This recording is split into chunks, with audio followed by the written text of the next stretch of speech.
The story takes place on a remote island off the coast of Scotland. A man named Mason lives there all by himself, with only his dog for company. Once a week, a young woman named Jessie and her uncle arrive by boat to deliver his food and other supplies. Mason has a strict rule for himself. He never talks to them or comes out when they are there. He waits until they leave before he collects the crate they leave for him. One day, after leaving the supply crate by his door, Jessie also places a small gift next to it, hoping to be friendly. After she and her uncle have gone, Mason comes out to get his supplies. He sees the gift but decides to leave it on the ground.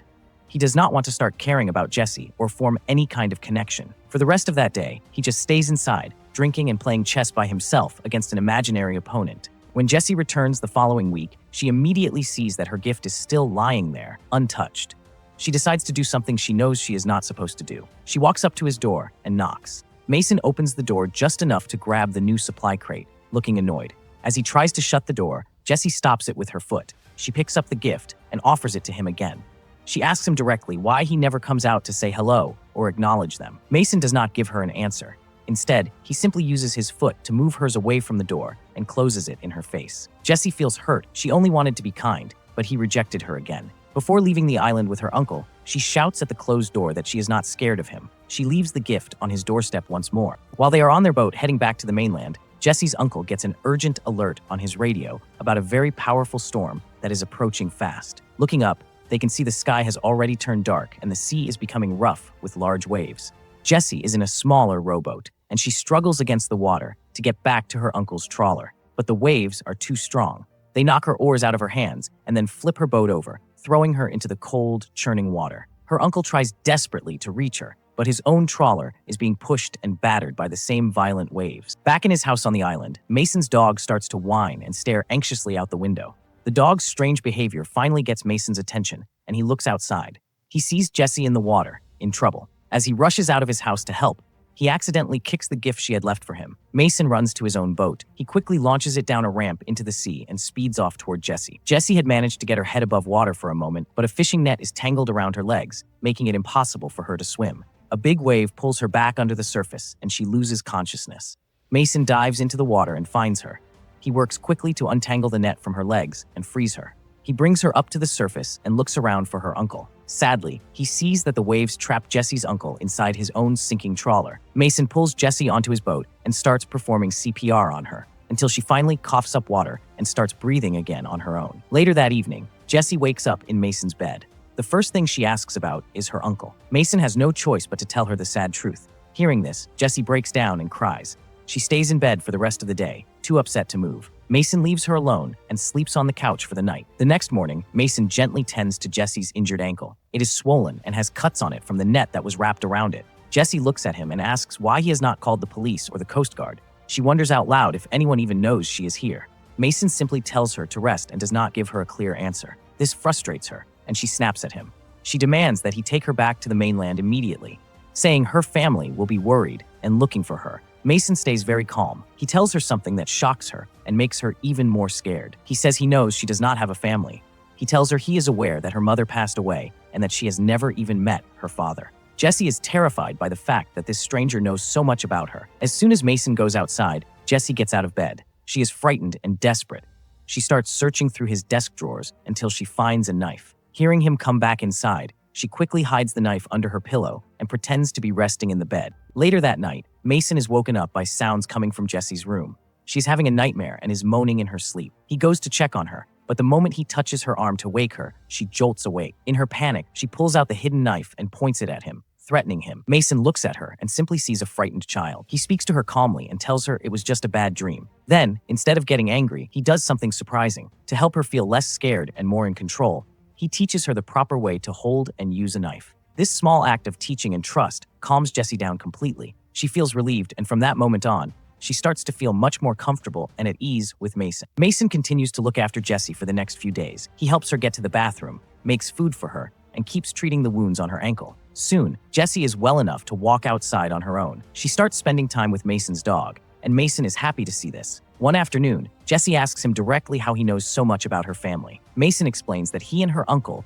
used to serve together in the Royal Marines. Jessie then realizes she does not even know his name, but Mason still refuses to tell her. When he mentions that even the dog does not have a name, Jessie quickly decides to call him Jack. Mason seems pleased with the name she chose. While watching him play chess, Jessie makes a comment about his moves. It becomes clear that she is a very skilled chess player herself. Mason then checks her ankle again and sees that it has become infected. Jessie asks him to take her to a hospital, but Mason refuses. He tells her he will go to the mainland himself and get the medicine she needs. After Mason leaves on his boat, Jessie gets curious and looks around his desk. She finds a drawing he made of her and Jack, which shows that Mason is very talented at sketching. When she opens a drawer, she discovers something else. Mason did not throw away the gift she left for him. He actually opened it. It is a snow globe with a small lighthouse inside that looks just like the one on their island. The scene then shifts to London. A government committee is questioning a man named Manafort very harshly. They are angry because he created a secret surveillance program called Thea without permission. This program has been secretly accessing every phone and camera in the whole country to collect and store private information. Manafort tries to defend himself by saying Thea has stopped many attacks and helped catch a lot of dangerous people. After the hearing ends, Manafort meets with the Prime Minister, Fordham. She tells him that this whole situation with Thea is very embarrassing for the government. She turns off the recording devices on her desk and offers him a deal. Publicly, they will fire him, so it looks like the government is taking responsibility. His assistant, Roberta, will take over his position, but secretly, Manafort will go into hiding and continue to run the Thea program from the shadows. Manafort agrees to this plan,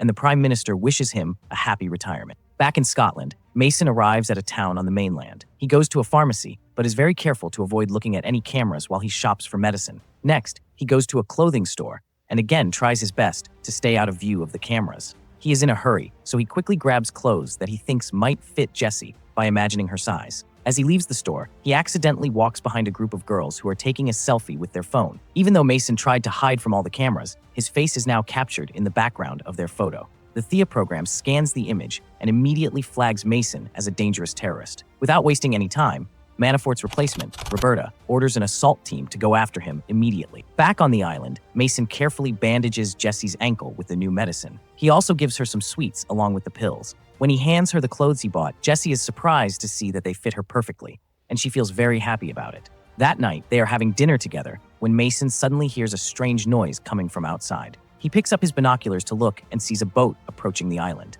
He tells Jessie to go to the bathroom immediately and lock the door. He warns her not to make any sound until he comes back for her. Jessie grabs a knife before heading to the bathroom. Mason also picks up a blade for himself and rushes outside to prepare for whoever is coming. The soldiers step off their boat and start moving toward the house. Mason is ready for them. He cuts a rope, which sends a huge rock rolling down the hill. This triggers a net that grabs one of the soldiers and pulls him into the water, dragging him under. Next, Mason turns on some very bright lights. The soldiers are all wearing night vision gear that makes bright light painful, so they are temporarily blinded. They rip the goggles off and start shooting when they see Mason running nearby. One soldier chases Mason up a hill, but Mason circles and surprises him from behind. He smashes a lantern over the soldier's head and then shoots him with a flare, setting him on fire. Another soldier makes it up the hill, so Mason throws a rock to distract him. Then he stabs that soldier and pushes him into the water. Inside the house, a different soldier breaks in. Jack the dog immediately attacks him to protect Jessie. They struggle for a bit, but then the soldier shoots Jack. After that, the soldier kicks the bathroom door open. Jessie tries to fight,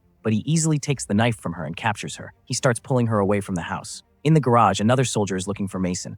Mason activates another trap, and a sharp hook stabs into this soldier. Mason ties a rope to him and leaves him hanging there, then hides. When another soldier arrives, Mason jumps on him. They fight hand to hand. Mason stabs him a few times, but the man keeps coming. Finally, Mason hits him hard with an oar and then uses it to press against his neck until he stops moving. Right then, Mason hears Jessie scream. He grabs the dead soldier's gun and runs toward the sound.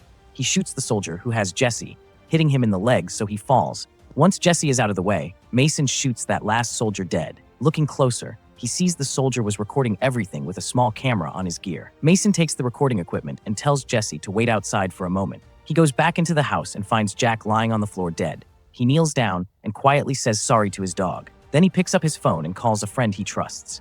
He tells this friend that he is coming to see him and that he is bringing someone with him. As soon as the call ends, he takes the battery out of his phone so no one can track him. After that, Mason and Jessie get on the boat and leave the island behind. Back at her office, Roberta learns that her whole team of soldiers has been taken out. She decides to send in a very skilled special agent named Workman. She also orders her team to find out everything they can about who Jessie is. The next morning, Mason and Jessie reach the coast of mainland Scotland. Jessie notices that Mason is hurt and bleeding, but he tells her not to worry and that he is okay. They move carefully through a town, trying not to be seen. They spot a car they could use to get away, but but they need the keys. Mason shows Jessie how to hold and use a gun. He asks her to stand outside and keep watch while he goes into a nearby house to look for the keys. Inside, Mason searches quietly, but a young boy sees him. Then the boy's father appears at the door and points his own gun right at Mason. Before anyone can move, Jessie steps in from behind and points her gun at the man very confidently. This surprises Mason just as much as it surprises the man. Jessie talks calmly to the man and convinces him to help by bandaging Mason's wound. Meanwhile, back in the city, a technician on Roberta's team makes a big discovery. He tells Roberta that the terrorist profile they have been using to track Mason is completely fake. Someone created it on purpose so that it would pop up every time a certain face was seen by a camera. The code they used was designed to delete itself, but this technician was good enough to crack it before it disappeared. Now, the real profile for Mason appears on the screen. It says he is a former Royal Marine who was officially reported as killed in action years ago. Roberta realizes someone is trying to trick them into killing their own people. She tells the technician to pull up Mason's old mission records, but the computer shows an error message saying the file does not exist. At that exact moment, the system picks up a new emergency call. It is a 911 call from a boy in Scotland. The boy says his father has been taken by a man and a girl. Roberta immediately sends out another team, along with the special agent Workman she had called earlier. Meanwhile, Manafort is sitting somewhere quiet, using his own software to watch everything that is happening. He looks at the recordings from the soldiers who attacked the island. When he sees Mason's face, he is shocked and horrified. He quickly checks what Roberta is doing and learns she has sent a special agent named Workman to handle the situation. Manafort immediately contacts Workman directly. He tells him that this is a black kite operation and that he must take orders only from him, not from Roberta. Workman used to work for Manafort and is still loyal to him. He is happy to hear Manafort's voice and agrees right away. Then, Manafort gives him a simple and cold order. He tells Workman to kill both Mason and the girl. Back at the house where they are hiding, the owner finishes cleaning and bandaging Mason's wound. Mason is ready to leave, but before they can go, police cars suddenly surround the whole area. The owner's son admits that he was the one who called them. The police outside have been told to wait and not start any fighting. But when the owner rushes out his front door to see what is happening, a single shot rings out. Workman shoots him in the head from somewhere hidden. The police do not even see where the shot came from. Inside, Mason quickly grabs the boy to stop him from running outside after his father. Workman keeps shooting, aiming at the police cars to destroy them and cause chaos. Mason and Jessie try to escape through the back door. As soon as they step out, they run right into two police officers. Mason fights both of them at the same time. In just a few quick moves, he knocks them both unconscious. When he steps further outside, a third officer appears, but Mason punches him once and he goes down too. He takes some of the officer's gear. Then he and Jessie start running. More officers try to stop them, but Mason uses pepper spray and a taser to take them all down. The last officer they meet does not even try to fight, so Mason just takes his keys. Mason and Jessie jump into a police car and speed away. Mason has to push past the other police vehicles to get out, but they finally break free and escape. Back in her office, Roberta watches all of this happen on her screens. She tries to call Workman, but he has turned off his communication with her. He is only listening to Manafort now. Out on the road, Workman is chasing the police car Mason is driving. He rams his vehicle into theirs from behind. Mason steps on the gas to stay ahead. Workman starts shooting. The bullets crack the car windows but do not hit anyone inside. He hits the car a few more times, and most of the windows shatter. The chase leads them into a forest. Mason makes a sharp turn, hoping to lose Workman in the trees. But Workman is a good driver and stays right behind him, ramming the car again. Workman fires more shots, but Mason swerves to avoid them. Then Mason slows down just a little, tricking Workman into pulling ahead. Once Workman's car is in front, Mason rams it hard from behind. The car flips over and slides off the road. Mason pushes it further off the path to make sure Workman cannot follow. Then he and Jessie keep driving. A few miles down the road, they find a construction site. Mason tells Jessie they need to switch to a different car. Back in the woods, Workman climbs out of his wrecked car. He is hurt but still alive. He starts walking down the road. Soon a car approaches, driven by a woman. At the same time, a police car shows up. Workman quickly shoots the officers before they can do anything. Then he forces the woman to get out and takes her car. Back at the office, Roberta is frustrated. She calls Manafort and asks him directly if he knows who Mason really is. Manafort decides to tell her part of the story. He explains that years ago, he ran a secret program called Black Kites. These were elite agents who worked off the books, meaning the government did not watch over their missions. Mason was one of the very first agents Manafort recruited. He was extremely skilled, a true prodigy. One day, Manafort sent Mason to kill a foreign intelligence officer. But instead of killing him, Mason faked his report and disappeared. Manafort tells Roberta that Mason betrayed them and joined the enemy. He warns her to use all her power to stop him. After the call ends, Roberta orders her technician to hack into the old Black Kite system. The technician finds the files. Roberta reads that Mason was sent to kill an Iranian scientist. But the scientist had given them valuable information about his country's nuclear program. Mason's orders were to kill him anyway. Mason refused. He helped the scientist escape instead. That is when the other Black Kite agents turned against Mason and tried to hunt him down. While Roberta reads this, she does not realize that Manafort is watching her through the security cameras in her own office, spying on everything she discovers. After they have been driving for a while, Jessie asks Mason if he has any family of his own. Mason tells her no. He explains that he never wanted a wife or children because having people close to him would make his life too dangerous and complicated. Jessie thinks about this and says she would gladly deal with a complicated life if it meant she could have her mother and her uncle back with her. She then takes out a drawing she made of Jack, the dog. She tells Mason that Jack was his family. They keep driving and eventually reach a small town. Mason warns Jessie to keep her head down so the security cameras on the streets do not catch their faces. But as they pass by a parked car, its dash camera records them clearly. Soon Manafort sees their faces on his screen and knows exactly where they are. He quickly sends their location to Workman. Mason and Jessie go into a local church. There they meet Mason's old friend, whose name is Arthur Booth.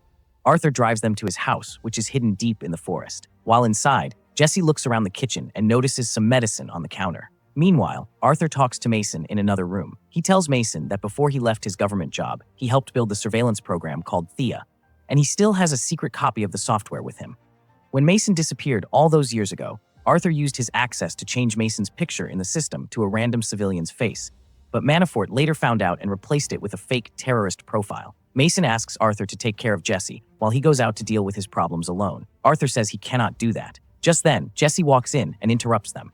She tells Mason that Arthur has cancer. She knows this because the medicine on the counter is the same kind her mother took before she passed away. Jessie thinks Mason is trying to leave her behind with Arthur because she is too much trouble. She feels very hurt. She says sorry for being a burden and walks away. Mason feels embarrassed that she misunderstood him. After she leaves, Arthur confirms to Mason that he only has a few months left to live. Mason then asks Arthur for the location of a man named Kamal. Kamal is an old trafficker they both used to know. Arthur thinks this is a very bad idea because Kamal is a violent man, but Mason says he has no other choice. Just as they are getting ready to leave the house, they hear a loud knock on the door. Before anyone can react, Workman starts shooting through the door. Workman kicks the door open and comes inside. Mason pushes a heavy shelf so it falls on top of Workman. The two men start fighting fiercely, grabbing anything they can find in the room to use as weapons. During the fight, a gun falls onto the floor. Both men are highly trained and evenly matched. They trade many punches and kicks, but finally Workman gets the upper hand and pins Mason down. He is about to kill him. At that moment, Jessie picks up the gun from the floor and points it at Workman. She begs him to stop. Workman ignores her and lunges at her to take the gun away. Mason grabs a nail gun and shoots Workman several times. Then he grabs Jessie, and they run to find Arthur. Workman gets up and starts shooting at them, but they all jump into Arthur's car and speed away. Workman runs after them, firing more shots, but the car is too far gone. Manafort texts Workman to ask if the job is finished. Workman texts back saying no. Manafort then tells his assistant to get a team ready. Arthur drives Mason and Jessie to a town. He gives Mason a phone, then gets out of the car and leaves. Mason and Jessie continue driving alone. Jessie asks Mason to take her with him to wherever he is going next, but Mason refuses. He tells her he wants her to have a normal, good life, a life without fear and complications. Meanwhile, back at her office, Roberta's technician tells her that someone has been using the Thea program secretly behind their backs. They realize it must be Manafort. They start preparing a trap to catch him. In London, Mason lets the cameras see him and Jessie on purpose. They go to a nightclub. Some bodyguards try to stop them at the door, but Mason easily beats them up and they go inside. Manafort sees their faces on the camera and tries to find their location, but suddenly he is blocked from the system. Roberta now has proof that he was the one working behind her back all along. Inside the club, Mason and Jessie find Kamal, the trafficker. Mason asks Kamal to help Jessie by giving her a new identity and safe passage out of the country. Kamal asks why he should do anything for Mason. Mason reminds him that for years, Kamal has only been able to run his business because he secretly gave information about his competition to Manafort. But now Manafort is hiding and working illegally, and he will kill anyone who gets in his way. Mason also points out that he let the cameras see his face right outside the club. That means government agents will be storming the place very soon. Kamal realizes he has no choice. He agrees to help. A short time later, Kamal has all the papers ready for Jessie. He tells them the boat leaves in 30 minutes, so they need to get to the dock quickly. Mason and Jessie try to leave the club, but when they reach the exit, they see that Manafort's team of agents has already arrived and is waiting outside. Mason attacks the first agent he sees. He defeats him fast, takes his gun, and shoots him. The music in the club is very loud, so the crowd does not notice what happened. Mason then grabs a glass from the bar, breaks it, and uses it to stab another agent multiple times. He shoots the next enemy quickly. This time, a few people in the crowd see the gunfire and start to get scared. Mason and Jessie try to escape through a hallway that leads to the bathrooms. But another agent finds them there, and they start shooting at each other. Mason creates a distraction, then pulls Jessie back into the main part of the club. Suddenly, several agents surround him and start beating him. Jessie tries to help him fight, but one of the men knocks her down. Mason shoots that man to save her. Now the crowd finally panics and runs in all directions. It is hard for Mason to move through all the people. In the chaos, one agent grabs Jessie and starts pulling her away. Mason calls Arthur on the phone. Arthur watches the security cameras and gives Mason directions to follow the man who took Jessie. The kidnapper throws Jessie into the back of a van. At the same time, Roberta's soldiers arrive and block the street in front of them. Mason does not know they are different from Manafort's men. He thinks they are all enemies. He fights a few of them to clear a path and keeps running. He finally finds the van, but Manafort's agents surround him again. He fights them one by one and defeats them all. Just as he is about to reach Jessie, Workman appears. Mason quickly steals a motorcycle, puts Jessie on it, and they speed away. He takes her straight to the dock, where the boat is waiting. Jessie starts crying. She tells him she does not want to leave without him. Then they hear a gunshot. Mason knows they are out of time. He lifts Jessie onto the boat and tells the driver to go. He watches from the dock as the boat takes her away to safety. After the boat is gone, Mason and Workman face each other. They both start shooting until their guns are empty. Then they fight with their hands. Workman picks up a metal pipe and Mason finds a chain. They hit each other again and again. Workman gets Mason in a chokehold from behind, but Mason breaks free and throws him to the ground. He hits him many times with the chain. For the final blow, he wraps the chain around the pipe and swings it hard, hitting Workman in the head. Workman falls and does not get up again. The next day, Manafort is standing in his mansion, looking out a window. He sees two of his guards lying dead on the ground outside.